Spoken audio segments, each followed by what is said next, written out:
Hello friends, welcome to Akila's kitchen. இன்றைக்கி காலையில் எங்கள் வீட்டில் டிஃபன் பெசரட்டு தேங்காய் சட்னி தான். குழம்பாவு நல்லா வேணும்னு கூட நமக்கு கொடுத்து வச்சுருக்கணுங்க. இந்த தடவை எனக்கு குழம்பாவும் சூப்பராக சாஃப்டாக பட்டா இருந்தது. அது எனக்கு ரொம்ப ஹாப்பி.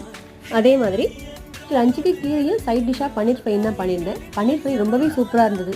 அந்த பன்னீர் ஃப்ரை இப்போ எப்படி பண்ணீங்கிறத பார்க்கலாமா வாங்க. இப்போ பேனில் 1 ஸ்பூன் பட்டர், 1 ஸ்பூன் எண்ணெய் சேர்த்து சுடணும். பொடியாக கட் பண்ண வெங்காயம் சேர்த்து வதக்கிட்டு கூடவே இஞ்சி பூண்டு பேஸ்ட் சேர்த்து அதையும் பச்சை வாசனை வரைக்கும் வதக்கலாம்.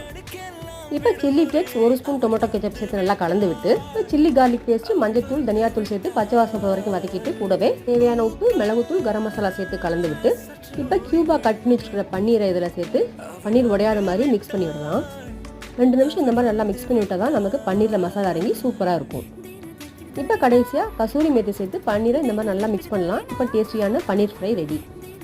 அவ்வளோதாங்க. ரொம்ப ஈஸியாக, அதே சமயம் ரொம்ப டேஸ்டியான பன்னீர் ஃப்ரையை நீங்களும் வீட்டில் ட்ரை பண்ணி பார்த்துட்டு எப்படி இருந்துங்கிறத மறக்காமல் எனக்கு கமெண்ட்டில் சொல்லுங்கள்.